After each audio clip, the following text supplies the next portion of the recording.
अवाजी समातुन ताई radio voice of Sindh London. पई थे पेमाल समुंद मरे न जिए, बुरे हिन बंभोर सी हॾ न गरे हाल, लालण जो लतीफ़ चए विसारे न विसार, भरी किजा भाल ही ॾाह ॾोरींदी केतिरो। भला रे भिट धणी जे भला रे बैत सां मुंहिंजी आवाज़ मुसाफ़िर radio voice of Sindh London था थी दुनिया जे कुंड कुड़छ ताईं, जंहिंजा माॻ ॿुधिजे पियो उन्हनि मिड़नी महिरबाननि खे सिक भरियो सलाम शाल क़बूल पवे। 3 सितंबर ख़मीस जे ॾींहुं प्रोग्राम कुझु वर्क किताब मां साण करे अवां जी ख़िदमत में हाज़ुर अवां जो पंहिंजो मेज़बान हबीब लगारी। प्रोग्राम जी शुरूआत में अवां लाइ इहा ई दुआ त शाल जितो जो सुख सलामती सां हुजो, कॾहिं बि ॾुखियो ॾींहुं न ॾिसो ऐं कॾहिं बि अवां जो मुर्गूं मेरियूं न थियनि। जित हुजो शाद हुजो आबाद हुजो, वतन सां वफ़ा जा वचन हर घड़ी निभाईंदा रहो, सिंध लाइ जाखोड़ींदा रहो ऐं जीअंदा रहो। जीअं त अव्हीं ॼाणूं था त असीं प्रोग्राम कुझु वर्क किताब में अवां जी ख़िदमत में उन्हनि किताबनि जा वर्क पेश कंदा आहियूं जेके किताब तारीख़ जा ओलड़ा हूंदा आहिनि, जिन किताबनि में सुजाॻी जा सॾ हूंदा आहिनि। उन सां गॾोगॾु असीं अवां खे आगाही ॾींदा आहियूं उन्हनि ख़बरनि खां जेके सिंध सां लाॻापियल हूंदियूं आहिनि या वरी उहे ख़बरूं जेके मिसकीन माण्हुनि जी ज़िंदगी ते असरअंदाज़ थींदियूं आहिनि। असीं उन्हनि नाइंसाफ़ियुनि ख़िलाफ़ु आवाज़ बि उथारींदा आहियूं जेके नाइंसाफ़ियूं मज़लूम माण्हुनि सां कयूं वेंदियूं आहिनि, जेके नाइंसाफ़ियूं सिंध धरती सां कयूं वेंदियूं आहिनि ऐं जेके नाइंसाफ़ियूं हिन ग़रीब अवाम सां कयूं वेंदियूं आहिनि। जी हा, सभ खां पहिरियां वर्क वरायूं था ख़बरनि जा। 1 अक्टूबर खां पेट्रोलियम शयूं ॿीहर महांगियूं थियण जो इम्कान आहे। ओघरा तेल जा अघ वधाइण लाइ समरी पेट्रोलियम डिवीज़न ॾांहुं उमाणी छॾी आहे। समरी मूजिबि पेट्रोल ₹5.25 ऐं डीज़ल ₹3.5 फ़ी लीटर महांगो थी सघे थो। कंदकोट भरिसां ख़ौफ़नाक हादिसे में हिक ख़ानदान जे 3 भातियुनि समेत 4 ॼणा अजल जो शिकार थी विया। कार तेज़ रफ़्तारी सबबि BS फीडर में किरी पई। हाजी हसन संस ज़ाल मसमात शहज़ादी पुट लालदीन ऐं नौजवान मेहरदीन सब्ज़ोई मौक़े ते फ़ौत थी विया, जॾहिं त कार ड्राइवर कुर्बान सब्ज़ोई खे बचाए वियो, जंहिंखे ज़ख़्मी हालत में इस्पताल मुंतक़िल कयो वियो। हैदराबाद भरिसां दरिया जे पेट जी ज़मीन ते कब्ज़नि जो सिलसिलो जारी आहे। लैंड माफ़िया 1100 एकड़ ज़मीन ते कब्ज़ो करे वरितो आहे। ज़मीन ते कब्ज़े सबबि दरिया जो पेट सोढ़ो थी वियो आहे।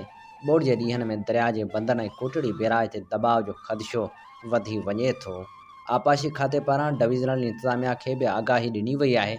कार्रवाई न थियण जे करे रोज़ाने जी बुनियाद ते कब्ज़नि जो सिलसिलो हलंदड़ आहे। नूरियाबाद भरिसां ज़ाइरीन जी कोच हादिसे जो शिकार थियण जे नतीजे में 5 ॼणा फ़ौत थी विया।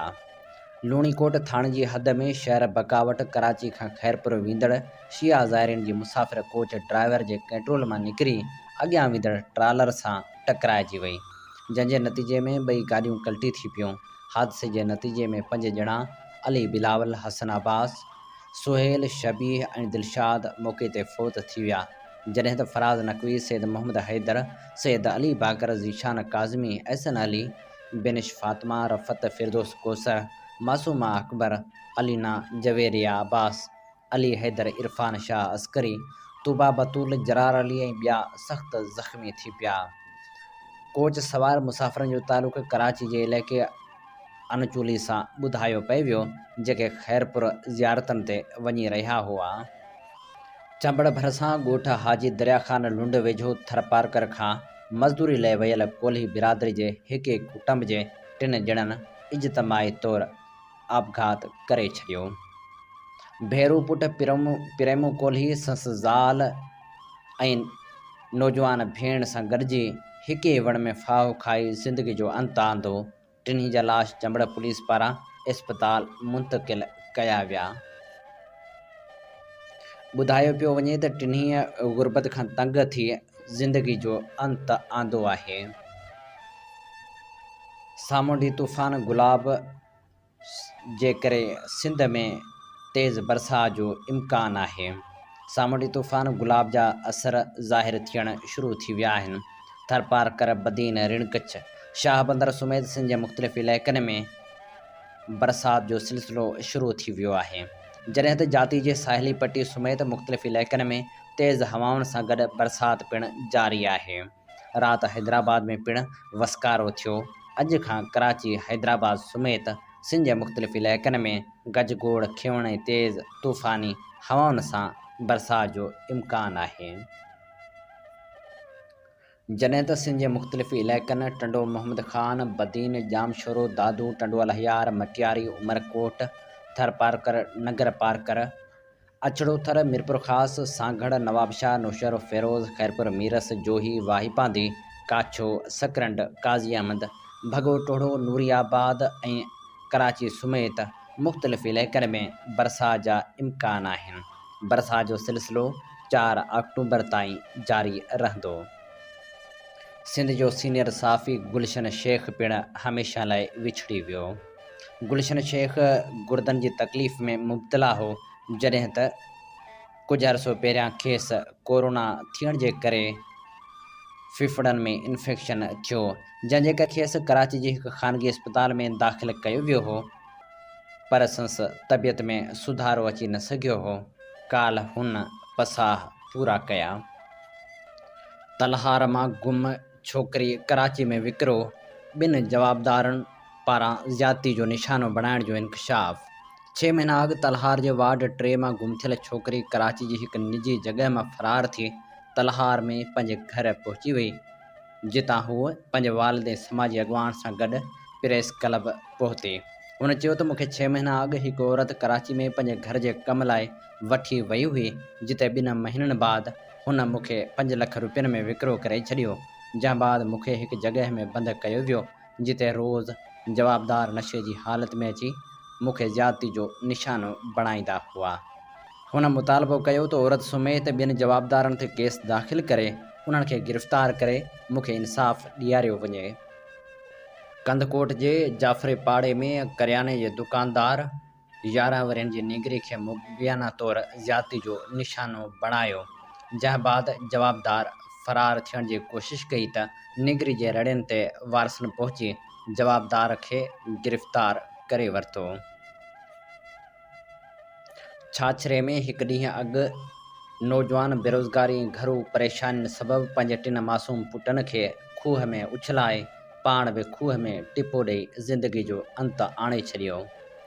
ॻोठ दोबाड़ो में 27 वरनि जे पोहरियत नवल राय वलदराणो मेघवाड़ पंहिंजे 3 मासूम पुटनि खे खूह में उछलाइण बाद पाण बि खूह में टिपो ॾिनो, जंहिं करे नौजवान फ़ौत थी वियो। खूह में ॿारड़ा दाहूं कंदा रहिया। ॻोठाणे जे देरि सां पहुचण सबबि 3 भाइर फ़ौत थी विया। फ़ौत थियल भाइरनि में 4 सालनि जो मदन लाल, 3 सालनि जो कुलदीप ऐं 1 साल जो संजय शामिल आहिनि। इतला ते छाछरो पुलिस वाक़े वारे हंधि पहुची पोरे ते संस पुटनि जे लाशनि खे खूह मां ॻोठाण जी मदद सां ॿाहिरि कढियो। नौजवान जे वारसनि ॿुधायो त नौजवान बेरोज़गारी ऐं घरू परेशानियुनि सबबि परेशान हो, जंहिंजे करे हूअ ज़हनी मरीज़ बणिजी वियो हो, जंहिं करे हुन अहिड़ो क़दम खंयो आहे। रोस्तम वेझो पसंद जे परणिए बाद धार कयल नारी जो लाश पुलिस हथ करे वरितो। हिकु ॾींहुं अॻु ॻोठ साजन पंवार वासी वहीद पंवार सां परणो कंदड़ नारी अफ़साना पंवार जो लाश हथ कयो वियो।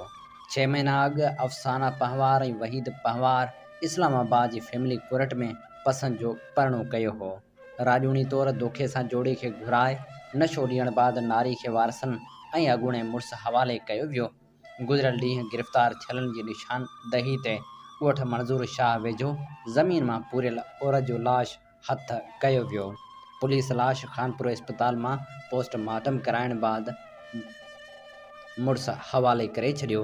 मुख्य जवाबदार अञा ताईं गिरफ़्तार थी न सघिया आहिनि।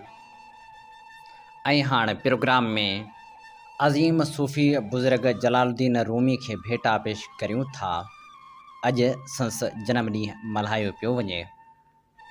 अज़ीम सूफ़ी जलालुद्दीन रूमी इस्लामी दुनिया जो वॾो मुफ़कर ऐं फ़ारसी ज़ुबान जो वॾो शाइर थी गुज़रियो आहे। संसद नालो मोहम्मद वल्द बहाउद्दीन शेख ऐं लक़ब जलालुद्दीन उर्फ़ मौलाना रूमी हो।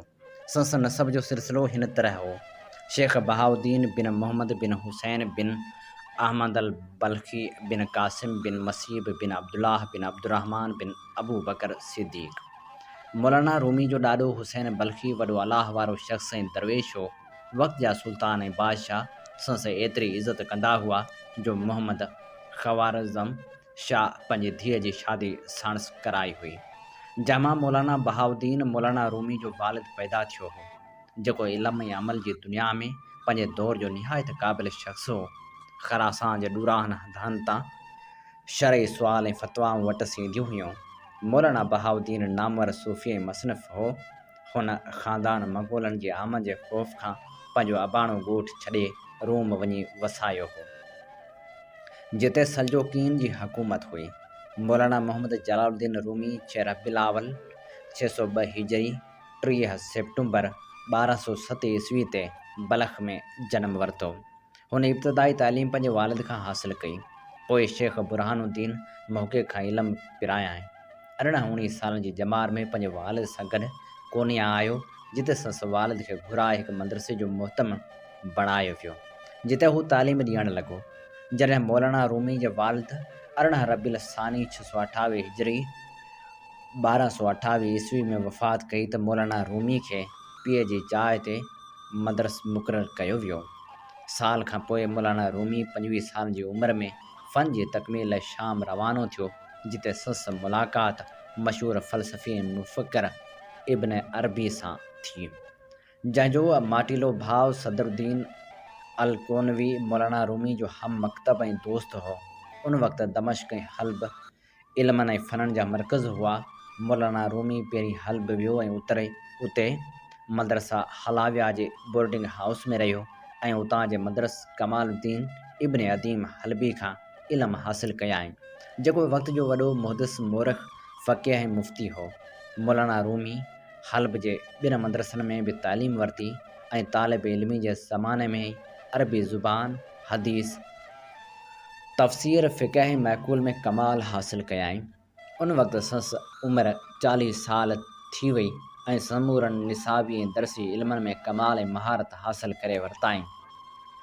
हुन सैयद बुरहानुद्दीन खां बि तरीक़त ऐं सलूक जी तालीम वरिती हुई, जंहिंजो ज़िक्र मनाक़िबुल आरिफ़ीन में आहे। पर रूमी ते अञा ज़ाहिरी इल्मनि जो रंग ग़ालिब हो।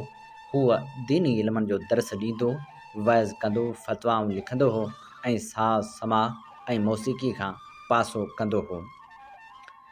मौलाना रूमी जी ज़िंदगी में तब्दीली 30 नवंबर 1244 ते आई, जॾहिं कोनिया जे घटियुनि में हुनजी मुलाक़ात वक़्त जे वॾे वली ऐं बुज़ुर्ग शम्स तबरेज़ सां थी।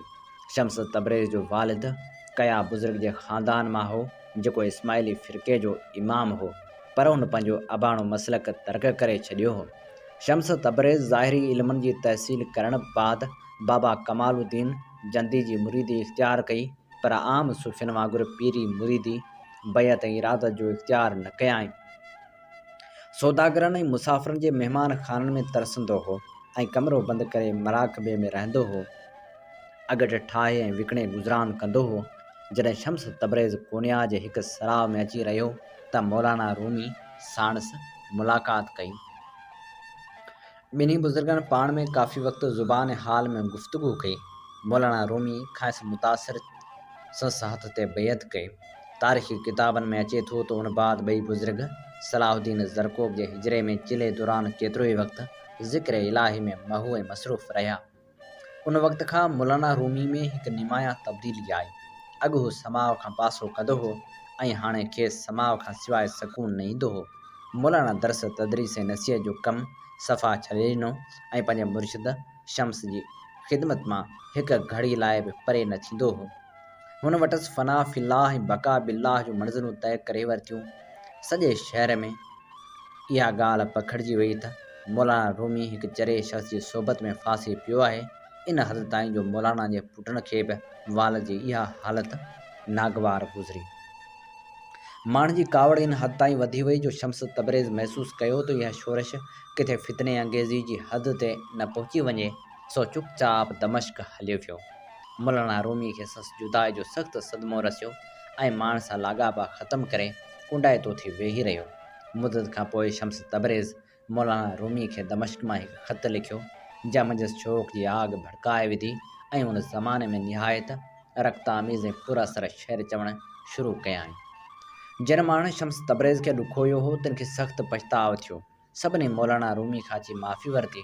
उन बाद गॾियल राय बीठी त सभु शहरी गॾिजी दमश्क वञनि ऐं शम्स तबरेज़ खे मिंथ मेड़ करे वापसि वठी अचनि। मौलाना रूमी जो पुटु सुल्तान वल्द काफ़िले जो सरदार बणियो, जंहिंखे मौलाना रूमी हिकु मंज़ूम ख़त लिखी ॾिनो त शम्स तबरेज़ खे ख़ुदि वञी पहुचाए। सुल्तान दमश्क पहुतो। वॾी मुश्किल सां शम्स तबरेज़ खे ॻोल्हे लधाऊं। सभिनी संस आॾो आदाब बजा आंदा ऐं तोहफ़ा पेश कया। खेसि मौलाना जो ख़त पहुचाए वियो। शम्स मुश्किल ऐं फ़ारसी जी हिकु मिसर पढ़ियाईं। सुरकण फाही ऐं दाणे सां सुञाणी कुकड़ खे फासाइनि था। माण्हुनि खे चयाईं त उन्हनि ठिकरियुनि तोहफ़नि जी ज़रूरत न आहे। मौलाना जो पैगाम ई काफ़ी आहे। कुझु ॾींहंनि ताईं संदन महिमानी करण बाद सभिनी सां गॾु दमश्क रवानो थियो।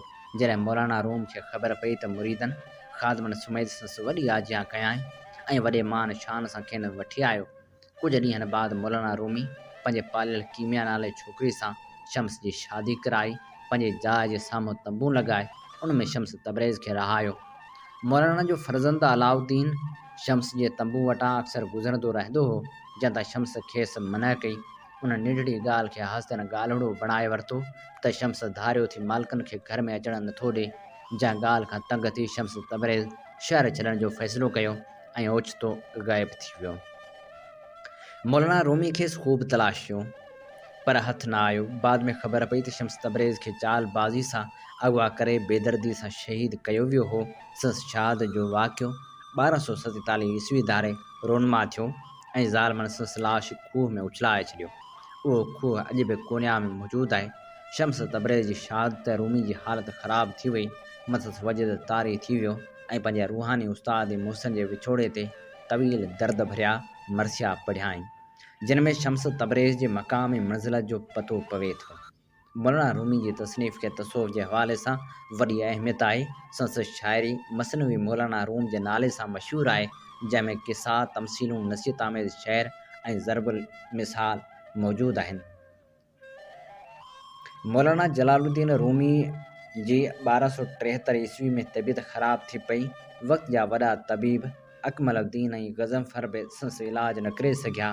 15 जमादुल सानी आचर जे ॾींहुं 672 हिजरी 17 डिसंबर 1273 ईस्वी में मौलाना रूमी आलिफ ख़ान बिन हलाकू जे दौर में कोन्या यानी रोम में रोहलत कई।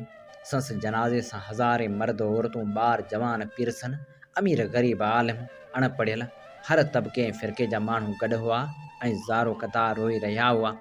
ईसाई ऐं यहूदी बि जनाज़े जे अॻियां इंजील ऐं तौरीत पढ़ंदा मातम कंदा हलिया। वक़्त जो बादशाह बि जनाज़े सां गॾु हो। जनाज़ो शाम जो क़ब्रिस्तान पहुतो। शेख सदरुद्दीन जनाज़े निमाज़ पढ़ाइण लाइ खड़ो थियो पर उछंगारूं ॾेई बेहोश थी वियो। नेठ काज़ी सिराजुद्दीन जनाज़े निमाज़ पढ़ाई। 40 ॾींहंनि ताईं माण्हू मौलाना रूमी जी मरकज़ ते ज़ियारत लाइ ईंदा रहिया। मौलाना रूमी जे तसव्वुफ़ जो तरीक़ो बातिनी हो, जेको अॼु ॾींहं ताईं क़ाइमु आहे। इब्न बतूता लिखियो आहे त उन फ़िरके जा पोइलॻ जलालिया चवाईंदा आहिनि। मौलाना जे लक़ब जलालुद्दीन जे करे संस तरीक़े खे जलालिया सां मनसूब कयो वियो आहे। मौलाना रूमी खे भेटा पेश करण लाइ हीअ तारुफ़ असां जी ख़िदमत में पेश करे रहिया हुआसीं सिंधियाना इनसाइक्लोपीडिया मां चूंड करे। अमी ॿुधी रहिया आहियो radio voice of Sindh London या जो मेज़बान आहियां हबीब लगारी। अवां जी ख़िदमत में प्रोग्राम पेश कयो पियो वञे कुझु वर्क किताब मां।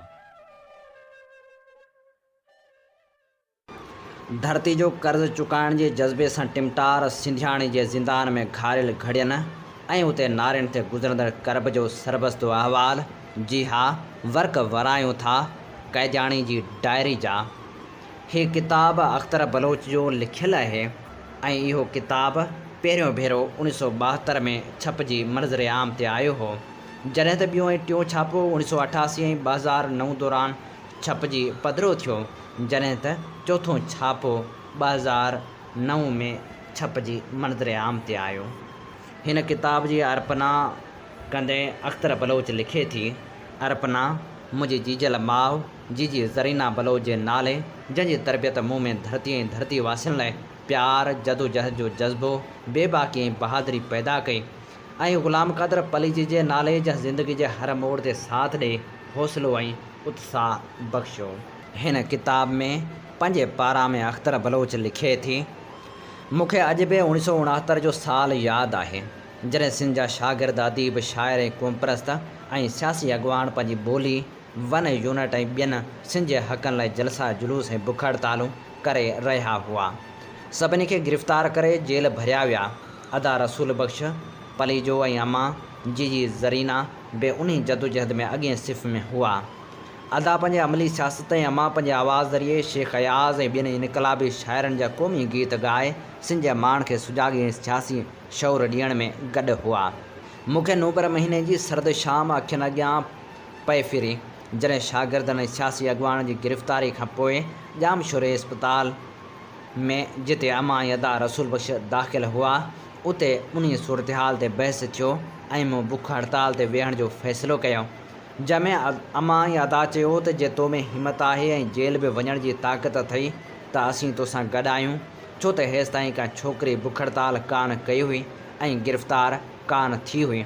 मूं घर वञी 2 बैनर ठाहिया ऐं डिप्टी कमिश्नर जे बंगले अॻियां वञी वेठियुसि ऐं सिंध जी क़ौमी जदोजहद में हिकिड़े नए बाब जो इज़ाफ़ो थियो त सिंध जी औरत में एतिरी हिमत आहे जो हूअ क़ौमी काज में पंहिंजे भाइरनि सां गॾु कुल्हो कुल्हे में मिलाए सघे थी। फ़ौजी कोर्ट साल जी सज़ा ॾिनी मूंखे ऐं नसीम खे सखर जेल उमाणियाऊं। उते पहिरियों भेरो एतिरी तइदाद में सिंध जे ॻोठाणी औरतुनि खे मुख़्तलिफ़ केसनि में सज़ा काटींदे ॾिठमि ऐं हुननि जूं कहाणियूं ॿुधण खां पोइ ख़बर पियमि त ही केतिरियूं मासूम ऐं बेगुनाह आहिनि। बेख़बरी में मर्दनि जी बेवफ़ाई ऐं अणॼाणाई में हिते सज़ा पियूं काटिनि।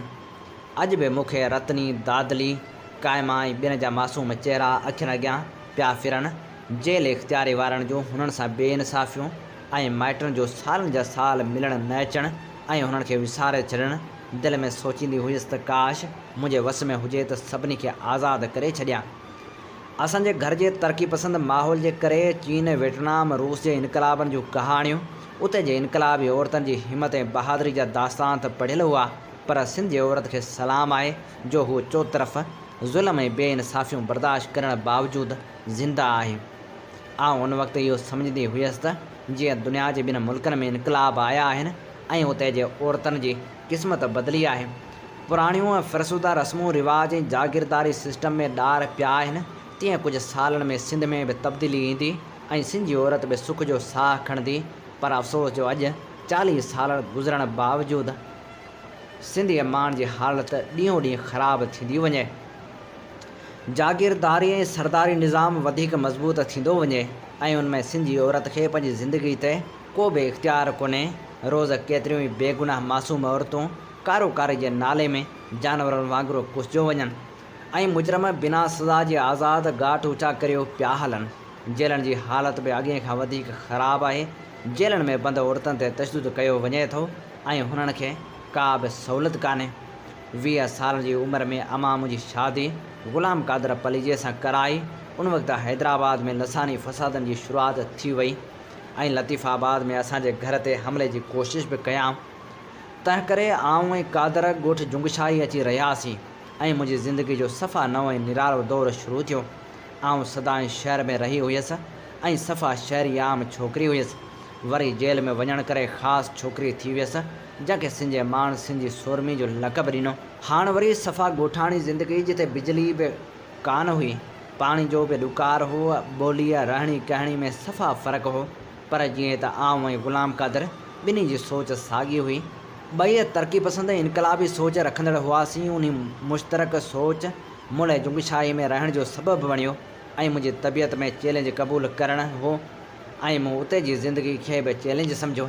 ऐं कॾहिं कॾहिं ॾाढी बेज़ार बि थींदी हुयसि ऐं दिलि चवंदी हुई त भॼी वञा, पर राह जो लालटीन जी धुंधली रोशनी में गॾिजी कॾहिं दोस्तोविस्की जो ज़िलतों के मारे लोग, कॾहिं गोरकी जो माउ त कॾहिं रूस जे इनकलाब ते लिखियल नावल दारा दर्शन की आज़माइश, कॾहिं चीनी इनकलाबी नावल नौजवानों का गीत या पहाड़ों की बेटी पढ़ंदा हुआसीं ऐं पढ़ंदे पढ़ंदे निंड अची वेंदी हुई।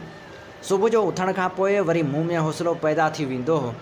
दिलि में चवंदी हुयसि त हिते जी ज़िंदगी जो हिसो थियणो आहे ऐं ॿियो आउं ग़ुलाम क़ादर खां परे रही बि कान थी सघियसि। जीअं त जुंगशाही कोहिस्तान जो इलाइक़ो आहे, सावक सफ़ा कोन्हे, रेती पई उॾामंदी आहे। देवियनि ऐं अकनि जे वणनि खां सवाइ विरले को वण हूंदो। उन वक़्तु जुंगशाही शहर में बिजली बि कान हुई ऐं न को पाणी हो। खूहनि तां पाणी भराइबो हो या कॾहिं कॾहिं रेलवे जे मुलाज़िमनि लाइ रन पटियाणी मां माल गाॾी जे दॿे में पाणी ईंदो हो, जेको तमामु मिठो ऐं साफ़ हूंदो हो। रेलवे जा माण्हू पाणी पैसनि सां माण्हुनि खे विकिणंदा हुआ। असीं बि 2 दॿा घुराईंदा हुआसीं ऐं हफ़्तो खनि निकिरी वेंदो हो। बाक़ी जे सावण जा मींहं शुरू थींदा हुआ त जुंगशाही ॼण कोह मरी थी वेंदो हो। माण्हू लॾे ईंदा हुआ, शादियूं मुरादियूं कंदा हुआ, ॾाढी रौनक लॻंदी हुई। माण्हू खेट कंदा हुआ, तिर गिदरा हिंदाणियूं ॿियूं भाॼियूं बि थींदियूं हुयूं। असीं बि खेटनि ते घणो वेंदा हुआसीं ऐं खटाली गांगियूं संगरालूं पटे खाईंदा हुआसीं। कुझु महीननि खां पोइ मूं उते जे माण्हुनि जे मरणनि परणनि में वञणु शुरू कयो ऐं उते जे औरतुनि जा मसइला, ॾुख सुख, उन जी ज़िंदगी सां मुक़ाबिलो करणु, हुन जी हिमत बहादुरी, मजबूरियूं सभु अखियुनि सां ॾिठमि। मुंहिंजे साहुरनि जे पाड़े खां सवाइ ॿिए ॻोठ जे औरतुनि जी ज़िंदगी ॿाराड़ी जे आम औरतुनि वांगुरु घर जे मर्दनि जी मुहताज हुई। हुन जी मर्ज़ी ते हलणो पवंदो हो। उते रहण करे हुन जा मसइला ॾुख सुख ॾिसण करे मुंहिंजी ज़िंदगी में वॾी तब्दीली आई ऐं ख़बर पियमि त असल मसइला कहिड़ा आहिनि ऐं उन्हनि जो हल करणु केतिरो ज़रूरी आहे। सभ खां वॾो मसइलो पाणी जो न हुजणु हो। मायूं सॼो ॾींहुं दॿा ऐं घड़ा खणी पाणी लाइ पियूं डोड़ींदियूं हुयूं। गर्मी में खूहनि में पाणी सुकी वेंदो हो। अधु राति खां पोइ खूह में थोरो पाणी ईंदो हो। मायूं सॼी राति जागी खूहनि मां पाणी चूईंदियूं हुयूं। अञा ताईं उते पाणी जो साॻियो मसइलो आहे ऐं पाणी जो फुड़ो बि कोन्हे। मुंहिंजे ॿारनि जी शुरूआती तरबियत ऐं तालीम जुंगशाही में थी। ख़ासि करे सुसुई ऐं बख़्तावर प्राइमरी तालीम उतां हासिलु कई। उन करे हुननि में आम माण्हुनि जे ॾुखनि सुखनि खे सम्झणु, सिंध जे माण्हुनि जे मसइलनि लाइ जदोजहद बाबति ख़बर पई। उन सां गॾु ॿारनि खे मूं नंढे हूंदे खां सिंधी तोड़े तरक़ी पसंदि अदब, तारीख़, बैनुल अक़वामी अदब, ख़ासि करे वियतनामी, चीनी, रूसी, इनकलाबी अदब पढ़ायो। उन करे हू दुनिया सां गंढिजी विया। उन्हनि जी सोच वसी थी ऐं सित ई न रहिया। मुंहिंजा सभु ॿार सुसी, बख़्तावर, पिरह, सरमद ऐं असद पंहिंजे माइटनि अज़ीज़नि तोड़े सिंध जे मज़लूम अवाम लाइ दिलि में दर्द रखनि था। हू पंहिंजी ॿोली सिंध ऐं सिंध जे अवाम लाइ कंहिं बि क़ुर्बानी खां पुठिते न हटंदा। मुंहिंजी धीअ सुसी उनजो मिसाल आहे। हू वसाइर मुल्क तोड़े ॿाहिरि सिंध जे मसइलनि लाइ आवाज़ु उथारींदी आहे ऐं आउं सम्झां थी त हुनखे जंहिं मौक़ो मिलियो त सिंध जे माण्हुनि लाइ घणो कुझु कंदी। मूंखे इहा ख़ुशी आहे ऐं आउं सम्झां थी त जेका जदोजहद असांजे वॾनि तोड़े असां पंहिंजी ज़िंदगी में कई आहे, उमेद त उनजो तसलसल ख़तमु कोन थींदो ऐं न फ़क़्ति असांजे ख़ानदान जा ॿार पर सिंध जो नओं नसल बि पंहिंजी ज़िमेवारी महसूसु कंदो ऐं जेसीं सिंधी माण्हुनि खे इज़त सां जीअण जो हक़ ॾिनो वेंदो तेसीं जदोजहद जारी रहंदी। बसि एतिरो ॾुख आहे ऐं अञा ताईं सिंधी माण्हुनि खे सुख जो साह खणंदे न ॾिसी सघियसि, पर उमेद अञा आहे। नेठि त डहंदी केसीं रहंदी, दोखे जी दीवारो साथी, सादो केरु मयारो यार, सिंधड़ी ते सिर केरु न ॾींदो। हीअ अख़्तर बलोच जो लिखियल पंहिंजे पारां असां अवां जी ख़िदमत में पेश करे रहिया हुआसीं संस किताब क़ैदियाणी जी डायरी मां। अमी ॿुधी रहिया आहियो radio voice of Sindh London ऐं अवां जो मेज़बान आहियां हबीब लगारी। अवां जी ख़िदमत में असीं प्रोग्राम पेश करे रहिया आहियूं कुझु वर्क किताब मां। असांजी शुरू खां इहा कोशिशि रही आहे त प्रोग्राम में असीं उन्हनि अज़ीम शख़्सियतनि खे बि भेटाइण जा गुलाब आहियूं जिन जो पंहिंजे समाज में पंहिंजे शहरनि में अहम किरदारु रहियो आहे। प्रोग्राम कुझु वर्क किताब मां में किताबनि जहिड़े उन शख़्स खे बि सारियूं था जेको लाड़ ख़िते जो यगानो किरदारु आहे, जंहिंजो नालो आहे हाजी मोहम्मद क़ासिम मलाह। ऐं हाजी मोहम्मद क़ासिम मलाह ते लिखियल हीअ तहरीर असांखे ॾियारे मोकिली आहे। टंडे मोहम्मद ख़ान जी सरज़मीन तां ख़ूबसूरत लेखक आज़म भट्टी। टंडो मोहम्मद ख़ान शहर के बिल्कुल वेझो टंडो साईंदाद नाले क़दीम वसंदी है। टंडे साईंदाद के दाख़िली रस्ते के खाबे पासे एक कब्रिस्तान है। जंहिं कब्रिस्तान में एक अणमुकमल मक़बरो तामीर थियल है, जंहिंजो कम केतिरनि सालनि खां बंदि पियल थो ॾिसिजे। तोड़े जो मुंहिंजे इल्म में हो त उहो मक़बरो कंहिंजो आहे, पर मलाह बिरादरी जे हिकु फ़र्द जी तदफ़ीन में शिरकत दौरान मूंखां हिकु दोस्त सुवाल कयो त उहो मक़बरो कहिड़े बुज़ुर्ग या औलिया जो आहे। मूं खेसि वठी वञी मक़बरे ते बीहारियो ऐं कुझु फ़ोटूं कढण बाद खेसि समूरी रोइदाद खां आगाह कंदे ॿुधायमि त हीअ मज़हबी नोयत वारी सोच जे मुनासिबत सां कंहिं बि पोतल दरवेश कानी करामत वारे बुज़ुर्ग या औलिया जो मक़बरो न आहे, पर हीउ मक़बरो हिकु अहिड़े शख़्स जो आहे जेको पंहिंजी ज़ाती सोच जे हवाले सां पंहिंजो पाण खे कुझु बि न सम्झण जे बावजूदु पंहिंजे मिज़ाज में तमामु घणो ॻरो शख़्स हो। तोड़े जो हाजी हुअण सां गॾोगॾु तरक़ी पसंदीअ जे लिहाज़ खां हू वॾो माण्हू हो, पर मज़हबी सोच जी अकासी जे लिहाज़ सां हूअ खाॿी धुर वारी सोच रखंदड़ शख़्स तौरु मशहूरु हो। संसद दिलि जा दरवाज़ा ऐं सोच जी पखेड़ तमामु घणी वसी हुई। बदनीअ बीहक में सन्हड़ो कद जो डिघो लिबास ऐं तबियत में सफ़ा सादो ऐं वात जो बिल्कुलु छूट हो। हाज़ुर दिमाग़ बि हद दर्जे जो हो ऐं लफ़्ज़ संसद दिमाग़ जे हुक्म ते दिलि जो रस्तो पार करे ज़ुबान मां वाहुड़ जा वहंदा हुआ। हूअ पंहिंजी सोच अमल अक़ीदनि ऐं नज़रियुनि में बिल्कुलु मुनफ़रिद शख़्स हो। हूअ केतिरनि रिवायतुनि जो मनहरिफ़ हो त वरी केतिरनि मुनफ़रिद रिवायतुनि जो बानीकार बि हो। मुर्शदी ऐं मुरीदी बि ॼण त संस लाइ वॾी चिड़ हुई, पर ख़बर न आहे संस हिन मुक़बरे जी अॾाव जा रंग मुस्तक़बिल में कहिड़ा खेॾ खेॾाईंदा।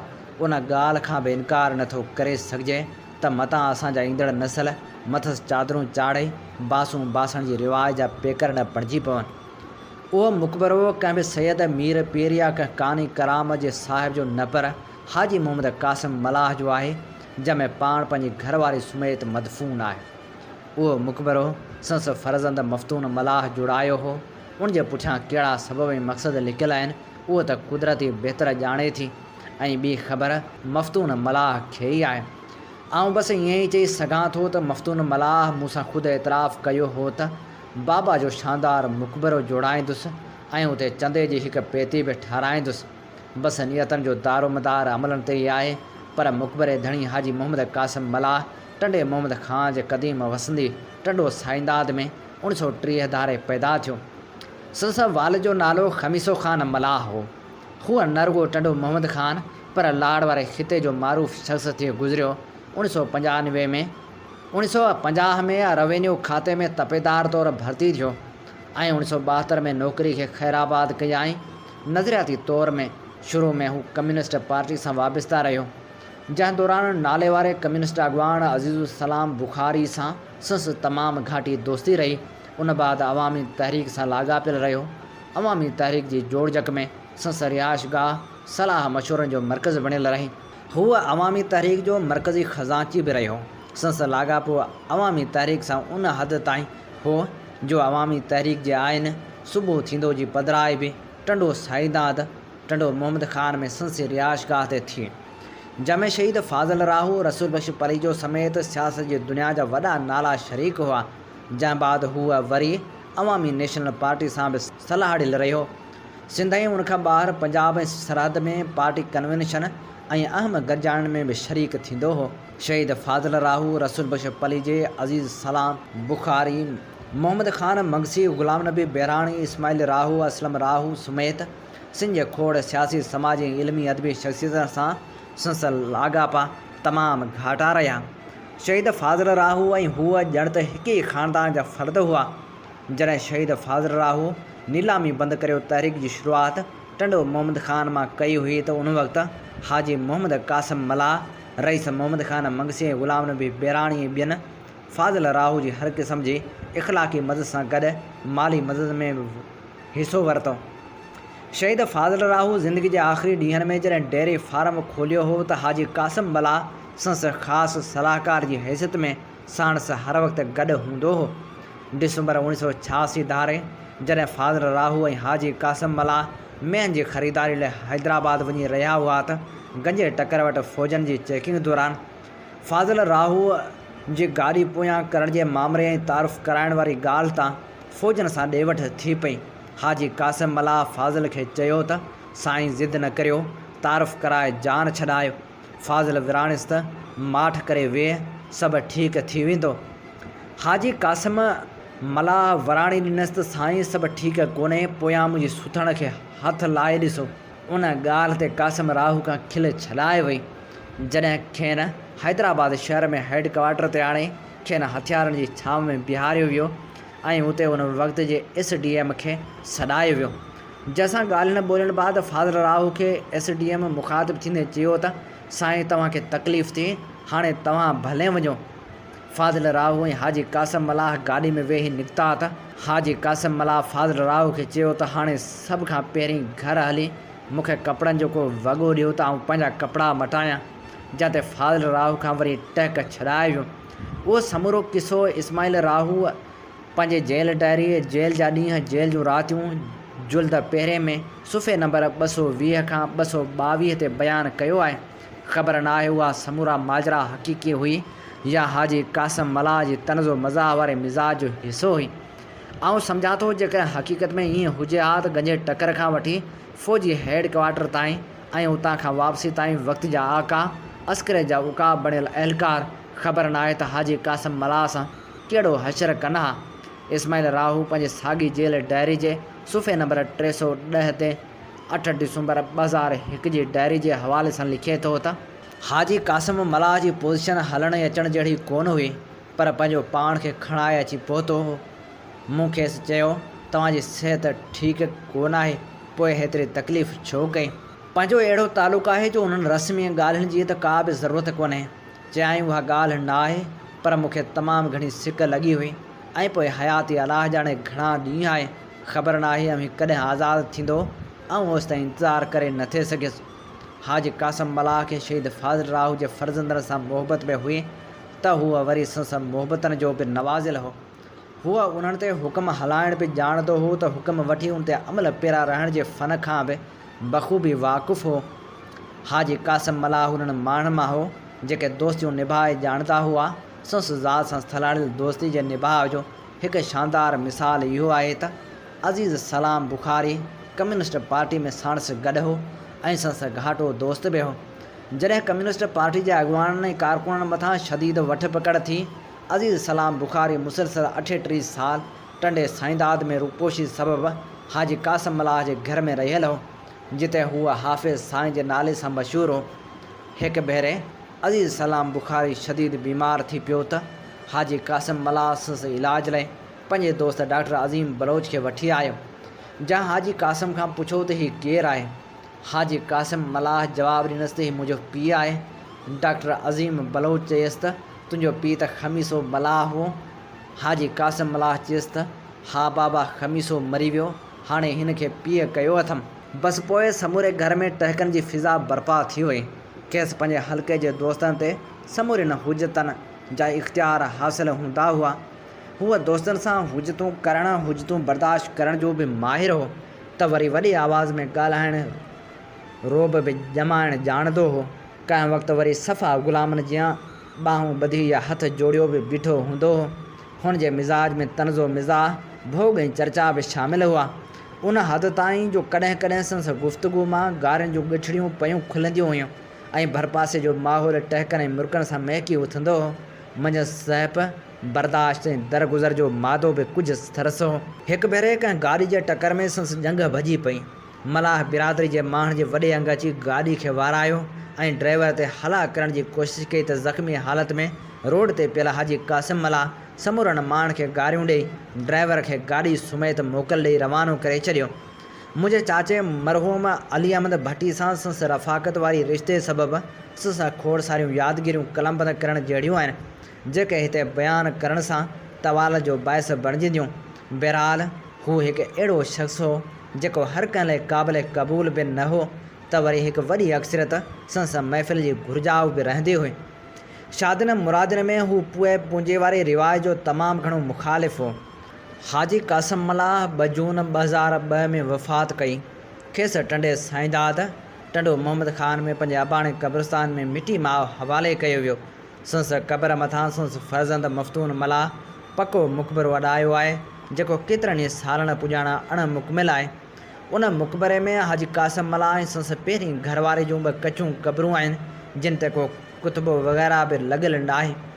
हाजी कासिम मलाह जूं 2 शादियूं थियल हुयूं, हिकु माइटनि मां ऐं ॿी वरी धारियुनि मां। संस ॿी शादी जी कहाणी बि ॾाढी दिलचस्प ऐं मुनफ़रद आहे। दिलचस्प ॻाल्हि इहा आहे त हू न रुॻो पंहिंजी वालदा सां ग़ैर रिवायती हुजतूं कंदो हो, पर पंहिंजी ॿी घरवारी खे मासी करे पुकारींदो हो। छाकाणि जो संस पहिरीं घरवारी मां थियल औलाद उनखे मासी सॾींदो हो, उन रीति हाजी कासिम बि घरवारी खे मासी सॾण जो आदी बणिजी वियो। खेसि ॿिन्ही घरवारियुनि मां 20 ॿारनि जो औलाद थियो, जिन मां 5 ॿार बालकपण में ई वफ़ात करे विया। बाक़ी 10 पुटनि ऐं 5 न्याणियुनि जो औलाद वधी वॾो थियो।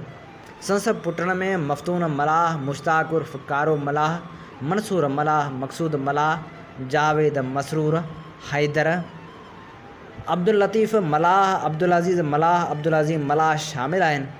हाजी मोहम्मद कासिम जो सियासी ऐं समाजी किरदारु लाड़ वारे ख़िते में वॾी अहमियत जो हामिल रहियो। लाड़ जे मुनफ़रद सियासी किरदारु हाजी कासिम मलाह ते लिखियल ही ख़ूबसूरत मज़मून असीं पेश करे रहिया हुआसीं, जंहिंजो लेखक हो आज़म भट्टी। अमीं ॿुधी रहिया आहियो radio voice of Sindh London, ऐं मुंहिंजो मेज़बान आहियां हबीब लगारी। अव्हां जी ख़िदमत में प्रोग्राम पेश कयो पियो वञे कुझु वर्क किताब मां। प्रोग्राम कुझु वर्क किताब मां में हाणे शामिल कयूं था उन्हनि किताबनि जो तारुफ़ जेके छपजी मार्केट में आया आहिनि। नामियारी लेखका ऐं शाइरा इरशाद सुमरो जो किताब सिंध समूरी घायल छो मुर्क पब्लिकेशन पारां छपराए पधिरो कयो वियो आहे। हिन किताब में नई कविता जे नाले सां सिंध जे हालतनि ते शाइरी मौजूदु आहे, जॾहिं त हिन किताब जो मुहाग नामियारे लेखक, कहाणीकार, शाइर ऐं नामियारे रागी बेदल मसरूर लिखियो आहे। जॾहिं त हिन किताब में सीमा अब्बासी, फरज़ाना शाहीन जा राया मौजूदु आहिनि, जॾहिं त नामियारे लेखक ऐं ॾाहे रसूल बख़्श पलीजे पारां लिखियल बैक टाइटल पिणु किताब जी ज़ीनत आहे। 160 सुफ़्हनि ते मुश्तमिल हीअ किताब मुर्क पब्लिकेशन पारां छपराए पधिरो कयो वियो आहे, जॾहिं त हिन किताब जी क़ीमत 300 रुपया रखी वई आहे। नई टही जे ख़ूबसूरत शाइर मिठू सांगड़ाई जो किताब ॻोढ़नि संदो ॻोठ पिणु छपजी मंज़र आम ते अची वियो आहे। रूमी पब्लिकेशन पारां छपरायल हिन किताब जो मुहाग आसी ज़मीनी लिखियो आहे, जॾहिं त हिन किताब में बैक टाइटल ते आज़ाद मरी ऐं अदल सुमरो जा राया पिणु शामिल आहिनि। हिन किताब में मिठू सांगड़ाई जा लिखियल ख़ूबसूरत गज़ल ऐं नज़म शामिल आहिनि। मिठू सांगड़ाई हिकिड़े गज़ल में लिखे थो त दर्द ऐं ईज़ाउ ॾींदो थो रहे, छो भला हू घाव ॾींदो थो रहे। मां बुखे बालक जियां रुअंदो रहां, प्यार पर पछताव ॾींदो थो रहे। थो लिकायां पाण खे दुनिया अॻियां, इश्क पर ॾहकाव ॾींदो थो रहे। मां थो ॿारियां दीपको ऊंदहि में, हूअ ॾिसो बसि वाव ॾींदो थो रहे। मूं जहां सां रांदड़ियूं खेॾियूं घणियूं, दाव ते पर दाव ॾींदो थो रहे। हीउ ज़मानो दर्द ते पियो दर्द ॾे, जल्द मोटी आव ॾींदो थो रहे। ॾिस उञारनि ॻोठड़नि ते ओ मिठो, सिज बि केॾो ताव ॾींदो थो रहे। दर्द ऐं ईज़ाव ॾींदो थो रहे। ऐं हाणे प्रोग्राम में वर्क वरायूं था किताब सिंधु जूं सल्तनतूं जा। ही किताब एलाइसी अल्बेनिया जो लिखियल आहे ऐं सिंधीकार आहे मुज़फ़र बुख़ारी। हिन किताब जी पहिरीं क़िस्त अव्हां जी ख़िदमत में पेश करियूं था, जंहिंजो उनवान आहे कराची में रमज़ान। रोड ते ओचितो हिकु गटर जो होल नज़र अची रहियो आहे, जंहिंमां पाणी ॿाहिरि निकिरी रहियो आहे। उन मां ओचितो हिकु अधु उघाड़ो इंसानी धड़ ज़ाहिर थिए थो। ॿाहूं होल जे किनारनि ते रखी हू गटर जे गंदे पाणी मां ॿाहिरि निकिरण जी जदोजहद में मसरूफ़ आहे। घटी में हर तरफ़ गंदो पाणी बदबू पखिड़ियल आहे। हुनखे रुॻो हिकु अछो पाजामो पियल आहे, जेको गटर जे पाणी जे करे पंहिंजो रंग मटाए चुको आहे। जंहिं होल मां हू ॿाहिरि निकितो आहे सो हिकु गटर आहे। ॾखण कराची जे रिहाइशी इलाइक़े में ॾींहुं तमामु ख़ुशगवार आहे। हू हुन गटर जे होल मां ॿाहिरि निकिरी पाण खे सिज जी रोशनी में गरम रखण जी कोशिशि करे रहियो आहे। के घड़ियूं ख़ामोशी सां गुज़री वञनि थियूं। शाम आहिस्तगी सां गुज़री रही आहे ऐं सिज लथे महल इफ़्तारी थींदी हूअ उते वेहे थो ऐं ॿीहर गटर जे उन होल में दाख़िल थियण जी कोशिशि करे रहियो आहे। पाणी हुन जी धुन ताईं पहुचे थो, पोइ बगलनि ताईं, ऐं पोइ हू हिकु डिघो साह खणी चिपटी सां नक खे झले थो ऐं उन में ॿीहर टुॿी हणे थो। मूंखे उहो नज़ारो ॾिसण जो बस ओचितो मौक़ो मिलियो हो जॾहिं आउं हुन रिहाइशी इलाइक़े में पंहिंजी रिहाइशगाह ॾांहुं वधी रही हुयसि। मूं ज़िंदगी में पहिरियों भेरो उहा रोज़ो रखियो हो ऐं ॾाढी कमज़ोर ऐं थकल हुयसि। शहर में गर्मी आहे ऐं रोज़ेदार त हिकु पासे रहिया, पर खोजाइता बि उन करे परेशान आहिनि। अॼु सुबुह जो हिकु ख़बर मूंखे ॾाढो ॾुखारो करे छॾियो हो। हिकु औरत जेका लगातार 3 ॾींहंनि ताईं वेम लाइ हिकु गैर तरबियत याफ़्ता दाई जी निगरानी हेठि हुई, पर संस वेम न थी सघियो ऐं जंहिं वक़्तु खेसि इस्पताल पहुचायो वियो उन वक़्तु ॿारु संस पेट में मरी चुको हो ऐं माउ जी जान बचाइण लाइ उहो ॿारु जेको पुटु हो तंहिंखे वढे टुकर करे पेट मां कढियो वियो। ऐं जीअं ई हिते पहुती हुयसि त मूंखे इहा ख़बर पइजी चुकी हुई त हिते वेम दौरान तमामु घणियूं इंसानी जानियूं ज़ाया थियनि थियूं, पर उन सां गॾु खुलियल गटरनि जा होल बि मौत जो ई कारण बणिजनि था। मंझंदि जो वक़्तु आहे। आउं बरतानवी दौर जे लॉ कोर्ट्स में वेठी आहियां। अज़ीम इमारत जेका शहर जे गोड़ गुमसान खां परे आहे ऐं ॿाहिरि 66 सैकड़ो आबादी रमज़ान जे एहतराम में मसरूफ़ आहे। अॼोके ॾींहं जी पुॼाणी नॉर्थ कराची जी हिकु बस्ती में हिकु मुलाक़ात सां थी। हिकु ताज़ो रंग रोगन थियल फ्लैट हो जंहिंमें 6 हुजरा ठहियल आहिनि। उहा खदड़नि जी मढ़ी आहे। हिकु हुजरे में सभिनी जी अॻवान आयशा सोना ज़ेवर पाए इंडियन गाने ते नची रही आहे। कमरे मां चर्स जी बोइ बि अची रही आहे। संस ख़्वाब गाह में हिकु सन्हड़ो नौजवान वेठल आहे जेको संस आशिक़ आहे। नौजवान खे चमड़ी जी जैकेट पियल आहे। हूअ नचण सां गॾु गाने जा बोल बि आहिस्ते आहिस्ते दोहराए रही आहे। पोइ हूअ मूंखे पंहिंजे ॾुख जी कहाणी ॿुधाए थी त जॾहिं संस उमिरि 16 साल थी त गुरू संस मर्दाणो उज़ो कटे छॾियो हो। खेसि तकलीफ़ खां बचाइण ऐं सुन करण लाइ देसी दवा जूं 4 बोतलूं पीआरियूं वियूं हुयूं ऐं उन बाद ऑपरेशन कयो वियो। 4 ॾींहंनि खां पोइ जॾहिं मलम पटी खोली वई त ज़ख़्म ख़राब थी चुको हो ऐं उन में बदबू पैदा थी चुकी हुई, जंहिं करे संस तबियत ख़राब थी पई हुई। आउं साणुसि मुलाक़ात बाद जॾहिं वापसि वञणु लॻसि त हुन पंहिंजूं नकली छातियूं लोॾे मूंखां रक़म घुरी त जीअं हू पंहिंजो इलाजु कराए सघे। शाम थी चुकी हुई ऐं मूंखे समुंड किनारे पंहिंजी रिहाइशगाह ॾांहुं वापसि वञिणो हो। उन वक़्तु जॾहिं आउं पघर मां छल थी चुकी हुयसि तॾहिं मुंहिंजी नज़र गटर जे उन होल मां निकिरंदड़ अध उघाड़े इंसान ते पई हुई। उन जे भरिसां हिकु वण हेठां हिकु ॿियो शख़्स बि वेठल हो जंहिंखे मुकमिल कपिड़ा पातल हुआ ऐं हू मूंखे इहो नज़ारो ॾिसण दौरान ॾिसी बि रहियो हो। मूं पाणी ॾांहुं इशारो कंदे पुछियो, छा हू गटर साफ़ करे रहियो आहे? हुन वरंदी ॾिनी, हा, गटर में कुझु रुकावट पैदा थी पई आहे। मूं चयो, इहो ॾाढो ॾुखियो कमु आहे। हुन शख़्स कमीज़ जी बांह सां पघर उघंदे चयो, हू इन कम जा आदी आहिनि।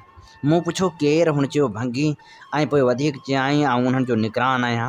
असां मुस्लमान खे इहो कमु करण खां रोकियो वियो आहे ऐं उन करे ग़ैर मुस्लिम इहो कमु कनि था।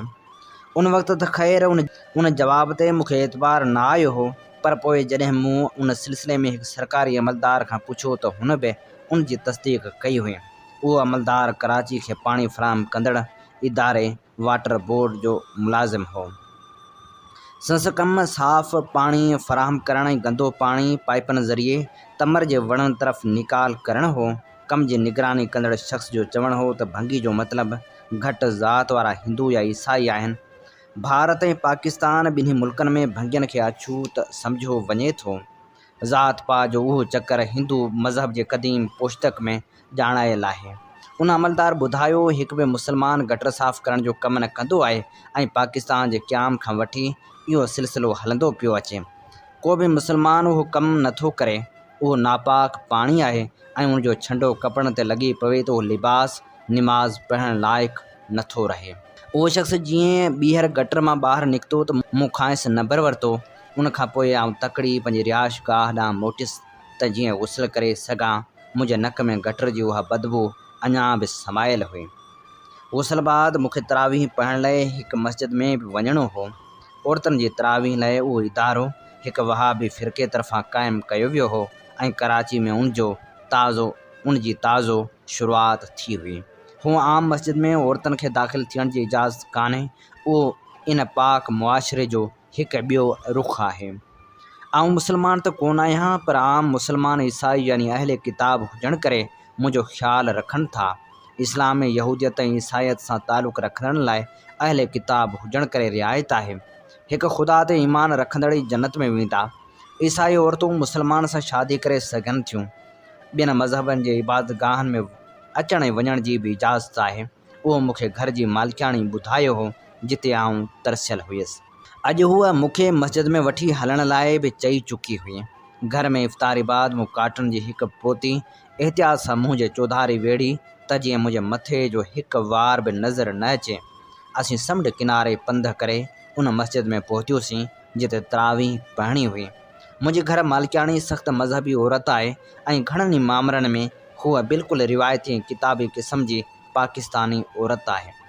अक्सर ख़ुशहाल मुस्लमान कुटुंबनि वांगुरु हुनजो ख़ानदान बि अहले बैत हुजण जी दावा करे थो। हू ईरानी ऐं अफ़गान शाही घराणे सां तालुक़ु रखे थी। हुनजी परवरिश लखनऊ भारत ऐं हैदराबाद पाकिस्तान में थी, जिते संस वाल जे मुरीदनि जो वॾो हल्को बि आहे। हू केतिरियूं ज़ुबानूं ॻाल्हाए सघे थी, सिंधी, पश्तो, फ़ारसी ऐं उर्दू। हू 5 वक़्त निमाज़ जी पाबंद आहे, पर जमहूरी असूलनि खां बेख़बर आहे। अफ्रीकन खे जाहिल ऐं ॾेहियनि खे ख़राब सम्झे थी। फ़ौजी हुक्मरानी जी हामी आहे। संस ख़्यालु आहे त फ़ौजी मुल्क खे मुतहद रखी सघनि था। छा हू हुबुल वतनी जी पैदावार आहे या हुबुल वतनी संसी क्लास जे माण्हुनि जी पैदा कयल आहे। मस्जिद में रोशनी जो तमामु सुठो इंतज़ाम आहे ऐं ख़ासि लाइटूं लॻाए उनखे सिंगारियो वियो आहे। मस्जिद जे ॿाहिरें दरवाज़े ते सवें जुतियूं पियल आहिनि। आम तौरु औरतुनि खे मर्दनि वांगुरु मस्जिद में वञी इबादत करण जी इजाज़त कान्हे, न ई हू मस्जिद जे हुजरे ताईं वञी सघनि थियूं। हिते औरतुनि लाइ धार इंतज़ाम कयल आहे। असांखे ॿाहिरि सहन में वज़ू जी जाइ वटि जॻह मिली आहे। मस्जिद में सिफ़ूं विछायल आहिनि। सफ़ जे हिकु तरफ़ कारो रेशमी जुबो पातल औरत बीठल आहे ऐं ॿिए तरफ़ हिकु नौजवान छोकिरी आहे जंहिंखे काटन जो ख़ूबसूरत गुलाबी जोड़ो पातल आहे ऐं उन ते गुल छापियल आहिनि। हिते मूंखे आरफा बि नज़र आई, जेका जंहिं घर में आउं तरसियल आहियां उन में नौकिरियाणी आहे। असां हिक ॿिए खे ॾिसी मुरकियूंसीं ऐं पोइ क़िबले रुख़ थी बीठियूंसीं। पोयां मस्जिद जी अछी दीवार आहे। सफ़न में तरतीब नज़र अचे थी ऐं बिल्कुलु सिधियूं आहिनि। अलाहु अकबर चई असां निमाज़ शुरू कई। मूं बि इहा तकबीर सवें ॿिनि औरतुनि सां गॾु हई ऐं पोइ रुकू ऐं सजूद जो सिलसिलो शुरू थियो। सजदे ऐं रुकू में वञण दौरान मूंखे औरतुनि जी दिलि लुभाईंदड़ मख़सूस ख़ुशबू महसूस थी रही आहे, जंहिंमें के क़दुरु मेहंदी जी ख़ुशबू बि शामिल आहे। अलाहु अकबर, हिन सॼी जमायत हिकु आवाज़ थी चयो थे। हीउ ॾाढो दिलकश नज़ारो हो, जंहिंमें बदन जी समूरी चुरपुर ऐं कंध जी हर हरकत में हिकु तरतीब हुई। उहा तरतीब क़ौमी सतह ते ॾाढी अहमियत रखे थी।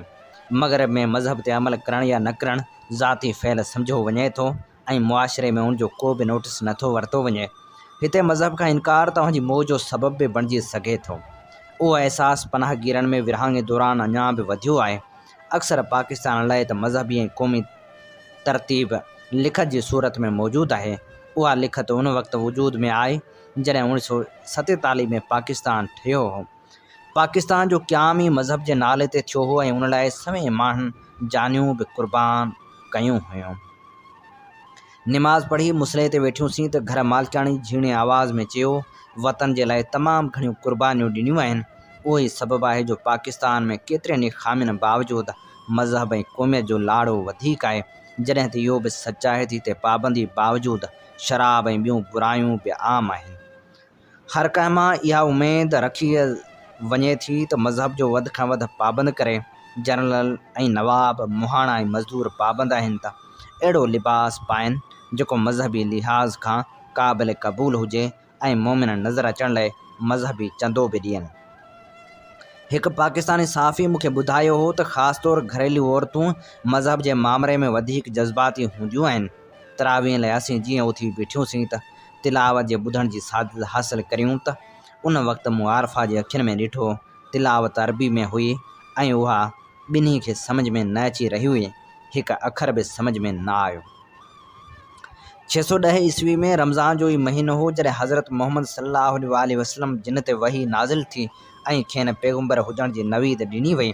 उन वक़्तु पाण सॻोरा मके वेझो हिकु गार में मराक़बो फरमाए रहिया हुआ। इक़रा उहो पहिरियों अखर हो जेको खेनि ॿुधायो वियो। पाण सॻोरनि उहो यादि कयो ऐं घर अची पंहिंजे घर वारनि ऐं असाबनि सां उनजो ज़िक्र कयो। उन वक़्त खां वठी अॼु ताईं क़ुर जे कंहिं बि हिसे में तरी या तरमीम न थी सघी आहे। वही जो इहो सिलसिलो 23 सालनि ताईं जारी रहियो। अहिड़ी तरह क़ुर शरीफ़ बिना का ख़ामी जे तारीख़ी दस्तावेज़ तौरु मुरतब थियो। उहो सिलसिलो उन वक़्तु बि जारी रहियो जॾहिं नबी सॻोरे खे मके मुशरिकनि जे करे मदीने ॾांहुं हिजरत करणी पई हुई। उन राति आऊं निमाज़ खां पोइ सकून सां वेही आयल औरतुनि जो जाइज़ो वठणु लॻियुसि। समुंड जो उहो भर वारो किनारो उन जे भर में रहंदड़नि लाइ का घणी अहमियत नथो रखे। उते समुंड में शहर जा गटर छोड़ कनि था ऐं अमीर माण्हू उते अचण बदिरां एटमी पावर स्टेशन जे बिल्कुलु भर में साफ़ साहिल ॾांहुं वञणु पसंदि कंदा आहिनि, जेको उतां खां कार में 1 कलाक जो सफ़रु आहे। ग़रीबनि लाइ क्लिफ्टन वारो साहिल आहे जेको मुंहिंजी रिहाइशगाह जे भर में आहे। शाम खां वेंदे राति जो देरि ताईं उहो रांदि जो मैदान बणियलु हूंदो आहे। लहरनि जो नज़ारो करण लाइ वॾियूं फील्ड लाइट लॻल आहिनि। उते आइस्क्रीम जा दुकान आहिनि। फ़रिश्तनि जहिड़ा अफ़गान छोकिरा गुल विकिणंदा नज़र ईंदा आहिनि ऐं उठनि जी सवारी जो बि मौक़ो मिले थो।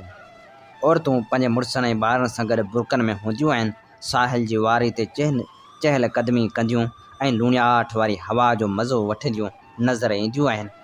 उहो हंधि संदन रहण वारनि इलाइक़नि खां घणो परे आहे। जदीद कराची हिन वक़्तु किरोद सां भरियल ऐं बेरहम शहर तौरु ॼातो वञे थो। सियासी धड़ाबंदियूं आम आहिनि। मार्शल जी पैदावार, सियासी इख़्तिलाफ़, फ़िरक़े वारियत आम आहे जेका मौलवियुनि जी फहिलायल आहे। हिते हंगामा ऐं फायरिंग, बम धमाका ऐं अगवा जा वाक़िया बि आम आहिनि। बिजली जी लोड शेडिंग मामूल आहे। करप्शन मामूल बणिजी चुकी आहे ऐं सिग्नल टोड़णु फ़ख़्रु जहिड़ी ॻाल्हि आहे। इंतिहाई पोतल उन शहर लाइ समुंड जो कबूतर जहिड़ो भूरो अरबी समुंड जो पाणी सौगात खां घटि न आहे। कराची जूं समाजी हदबंदियूं साहिल जे थोरे फ़ासिले खां ई शुरू थी वञनि थियूं ऐं ज़ात पात जो फ़र्क़ु बि वाज़िह नज़र अचे थो। नवाब सनतकार ऐं फ़ौजी ॼण त समुंड जे हर निज़ारे जा मालिक आहिनि। उन्हनि लुणियाठी साहिल जे चंद क़दमनि ते अमीरनि ऐं कामोरनि जूं रिहाइश गाहूं आहिनि।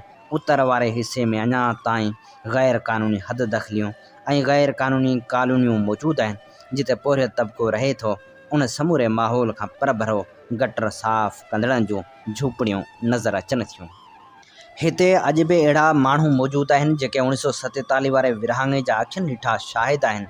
कराची में त लॻभॻि हर कुटुंब में हिकु अधु अहिड़ो माण्हू ज़रूरु मिले थो जंहिं उन नई क़ौम खे वजूद में ईंदे ॾिठो हूंदो ऐं समूरे ज़ुल्म ऐं जबर जो अखियुनि ॾिठो शाहिद हूंदो। जेकॾहिं हिन क़ौम जी इब्तिदा 1947 आहे त पोइ उहे क़ौमियत जा नवां दावेदार किथां आया? विरहाङे वक़्तु उत्तर वारे हिसे में ख़ुशी ऐं ग़म जो मंज़र किथां आयो? उन राति समुंड किनारे वेही मूं उहो फ़ैसिलो कयो त विरहाङे बाबति हक़ीक़तूं ॼाणणु ज़रूरी आहिनि ऐं अहिड़नि माण्हुनि सां ज़रूरु मिलंदसि। हीअ असीं अव्हांजी ख़िदमत में पेश करे रहियासीं किताब सिंधु जूं सल्तनतूं जी पहिरीं क़िस्त। हीअ किताब नाम्यारी लेखिका एलाइस अल्बेनिया जो लिखियलु आहे जंहिंजो सिंधी तर्जुमो कयो आहे मुज़फ़र बुख़ारी। इन ते ई प्रोग्राम कुझु वर्क किताब मां जो वक़्तु पंहिंजी पुॼाणी ते पहुचे थो। पंहिंजे मेज़बान हबीब लगारी खे इन साॻी दुआ सां ॾींदा इजाज़त। वसे भिट तुंहिंजी भलारा सदा सदा देस परदेस सारा वसन। कॾहिं सिंध सिंधी न मेरी थिए, कॾहिं मोड़ कंहिंजा न मुरझाए अचनि। सिंध मुंहिंजी अमा सूंह तुंहिंजी मथां छा लिखी छा लिखां छा लिखी छा लिखां। सिंध मुंहिंजी अमा दुनिया जा सिंधियो हिकु मुठ थी सिंध बचायो। सिंध मुंहिंजी अमा सूंह तुंहिंजी मथां छा लिखी छा लिखां। सिंध जो क़ौमी आवाज़ radio voice of Sindh London.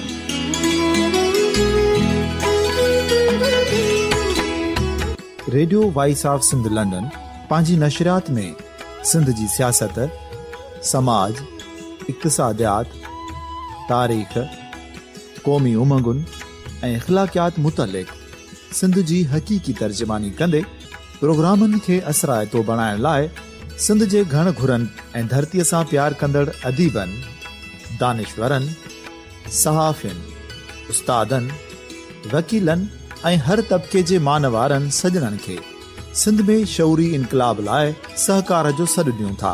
अचो त गॾिजी सूफ़ियुनि ऐं संतनि वारी सिंध जो ओज हिकु मुठ थी वरी वापसि आणण वारे सफ़र जा साथारी बणिजऊं।